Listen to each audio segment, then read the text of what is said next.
Hey there gamers, DreamcastGuy here. Today we're talking about the PlayStation 6 because here on the channel for the last couple months, we've been talking a lot about the PlayStation 6 leaks, whether it is the powers, the specs, the fact that there's actually going to be two separate PlayStation 6 consoles, a handheld one and a standard next-gen one. But this weekend, there was a very big debate about the PlayStation 6, but specifically just one point: delay it. Push it back. It's rumored to be coming here literally maybe in 2027. People are saying, I want to see it no sooner than 2030. This might be the first console generation that I've seen people not excited about next gen, actually actively pushing against it, saying maybe the PlayStation 5 should be the end of PlayStation. Let's talk, because I think a lot of this comes down to potential and honestly, just that we're really hitting those graphical limits. When you were playing stuff on the PlayStation 1 and you started to think about the PlayStation 2, look at the graphical leap from Final Fantasy 7 to Final Fantasy 10, which came out relatively close together. These are generational leaps. I remember the first time I actually played Grand Theft Auto 4 on the PlayStation 3, it seemed photorealistic. Those early HD TVs, which kind of sucks compared to current 4K tech, those early HD TVs, seeing a game like Infamous, there was so much PlayStation 3 of a graphical leap. And again with the PlayStation 4, it really does feel like we're starting to hit diminishing returns. Can you really make games look better? Can you really make games play better? Can you really make games that are better? I don't think you can. I really am starting to get afraid that what if this is kind of the limits of gaming? Well, let's talk. Hi, hope you're having a great day, and if you could please give this video a like and subscribe if you haven't already. Now, I want to go through the leaks about what the PlayStation 6 is before we really dive into the debate, the anger, and why it feels like there were so many viral posts this weekend saying, don't give me the PlayStation 6, even as PlayStation fans are literally saying, PlayStation 5 feels like it just got started. We are now 5 years into the console generation of the PS5, and you can name the amount of actual first-party banger exclusives on one hand easily. But here's the thing. PS6 is less than 2 years away. How is this even possible? PlayStation 6 is confirmed to be on the way and reportedly set to launch in the fall of 2027. There have also been some leaks that maybe it'll fall to like early or summer 2028, but even then, that's coming up incredibly close. We're literally 9 days away from freaking 2026. How wild, right? There's going to be some PlayStation exclusives that are apparently already in full-blown development, including Hideo Kojima's new stealth action game. Basically, he's making a new sort of there's no other way to say it. He's basically making a new Metal Gear Solid, right? But here's the other thing, right? This is clearly the other big push. So what they're trying to do right now is there's going to be a PlayStation 6 handheld. Think of it as like a Nintendo Switch 2, an extra juicy, extra big, beefy handheld. It is dockable, and apparently what they're trying to do is they're currently making a bunch of developers work on the power-saving mode of the PlayStation 5. Essentially, here's a way to play your game with the lowest power usage so it can be played portably. Apparently, this is literally going to be a portable PS5. I'm almost in the camp where I don't even care about having a PlayStation 6 as much as I guess I'd just like to have the idea of playing an actual native, non-streamed portable PS5. But here's the tweet that really kicked the debate off. Look at this. This came out December 19th, so it came out Friday night. Look at this. 17,000 likes for saying nobody cares about the PlayStation 6 for now. Sony should not even tease it for several years. I think the PS5 can be done until 2030 without issues. Give me more PS5.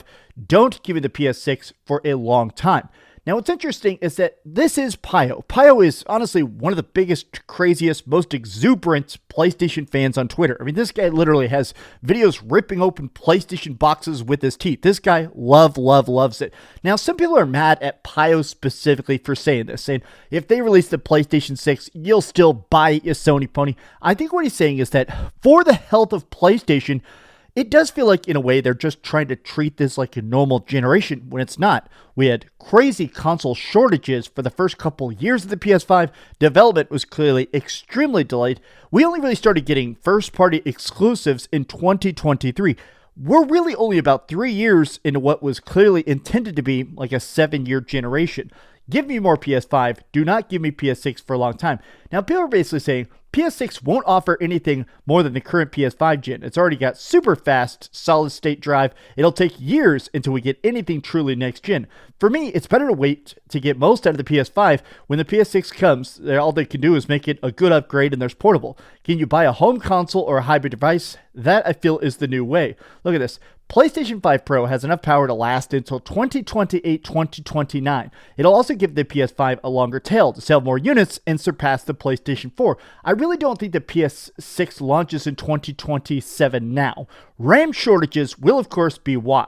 Anything after 2028 is perfect. Now, we're going to come back to this in a second. There is definitely a lot of talk that if for some reason they do sort of rush a PlayStation 6, we're easily going to see a $1,200 console. I mean, I'm literally in that camp. People are already sort of talking about the leaked specs and what it would cost with current day tech. If this thing comes out in 2027, there's no way it's going to cost less than $1,000. And who's actually going to buy it? Do you remember the conversation when it was literally the $600 PlayStation 3? Do you know how bad that sold? Literally, even just that. What the heck? You're trying to make something that, even adjusted for inflation is like double the price, right? We do not need a PlayStation 6 anytime soon. The PS5 generation really only started in 2023 due to the lockdowns delaying the generational jump by years. We've barely scratched the surface of what the PS5 can do. Most games are still cross-gen. Give PS5 another 5 years. Look at this. Look at this. 5,000 likes. So I think a lot of it comes down to the fact that there is definitely something about optimization. A lot of developers talk about the fact that it's not just about the raw tech inside of it, not just about the amount of power, not just about the amount of graphics and stuff. It is about that optimization. Okay, we have years with the toolkit. We get better at actually making everything run smoothly. There's all these secured tips and tricks to working on a particular console so it runs better and better and better. And it feels kind of undeniable, especially in 2025. I mean, these are all 2025 games. Like, just holy heck, Death Stranding 2 and Ghost of Yotei were so absolutely gorgeous. The fact that just now we're starting to get games that actually finally look better than PlayStation 4 Pro games, right? We're finally getting games that actually looks next gen 5 years into the console cycle.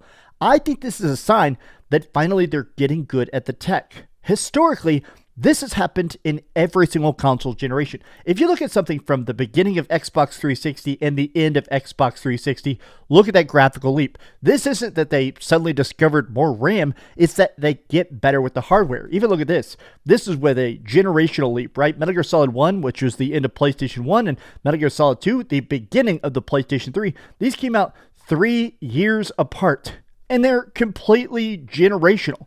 I do think that the biggest argument against the PlayStation 6 is the fact that have we really figured out everything possible with the PlayStation 5?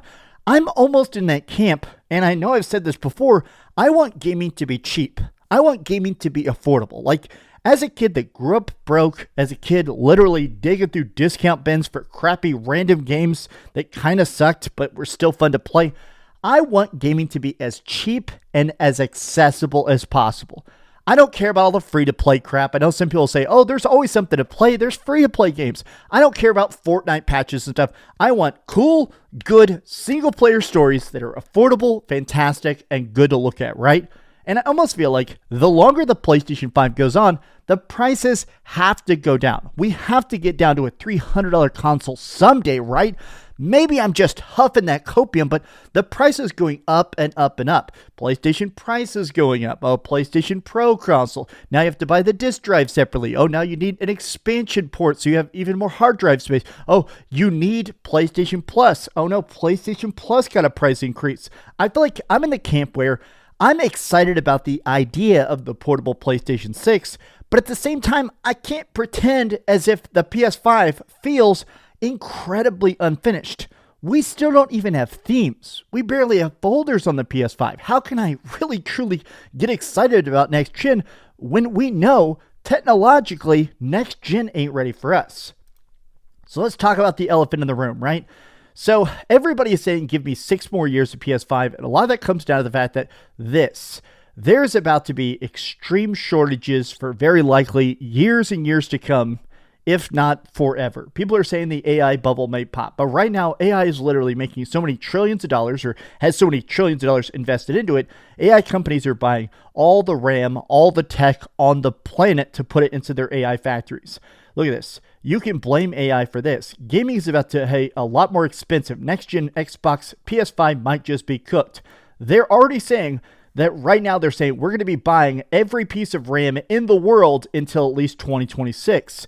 I mean, if this continues, if somehow the AI bubble doesn't pop by 2028, I mean, very easily the PlayStation 6 could cost literally thousands of dollars. And what extra sucks about this is that whenever you talk about PC gaming versus console gaming, I feel like that talk has really fizzled out. And I think a lot of it is the fact that used to, PC gaming was an interesting entry point. You build your own custom PC with maybe last gen parts. You get something a generation or two behind for dirt cheap, and then you put it together and you go, okay, this thing still has really good graphics. It's got a lot of customization. I can mod it. I can get cheap Steam games. And then later on, you can upgrade it piece by piece. Whereas with consoles, you pay a big upfront cost and it's just ready to go, right? But I always thought that now we're in this bad spot where consoles are getting more expensive and PCs are getting way more expensive. I mean, I have a friend who recently bought a $3,000 PC just basically trying to buy the parts of it, and it's not even really that crazy. I think that we're really getting into a spot that's kind of scary about there is some rumors that maybe they're going to start releasing consoles or even phones with less RAM in it. Next gen phones may actually have less RAM in it to sort of compensate for this global shortage. If we thought the PS5 shortages were bad at launch, buddy, buckle up, because it's about to be 10 times worse when it comes to the PlayStation 6 if they rush this out. This has just been some off-the-cuff thoughts. I feel like I'm very much in the camp where I'm not even saying that I'm anti-PlayStation 6. I'm saying PlayStation 6 just cannot be ready. I'm purely on the train that at this point, if they showed a trailer and came out here and have like Mark Cerny talking about the future of PlayStation and showing a PlayStation 6 logo, people are not going to care. People are so broke at this point. Like, we're happy when we get a good $60 experience. I'm not wanting to hear about $80 or $100 PlayStation games, which is another leak they have. Tell me your thoughts in the comments down below. And if you enjoyed this video, be sure to give it a like, subscribe if you haven't already, and please keep dreaming. This monitor broke and I managed to sort of get it working again. So if this, hopefully this doesn't look weird. It should all be working well. Hopefully. Thanks so much for watching that video. If you want to see something else, you can always click this link to see what I put up last, or, subscribe and see what's coming up next. Also, I promise that whatever I do, it'll try not to suck.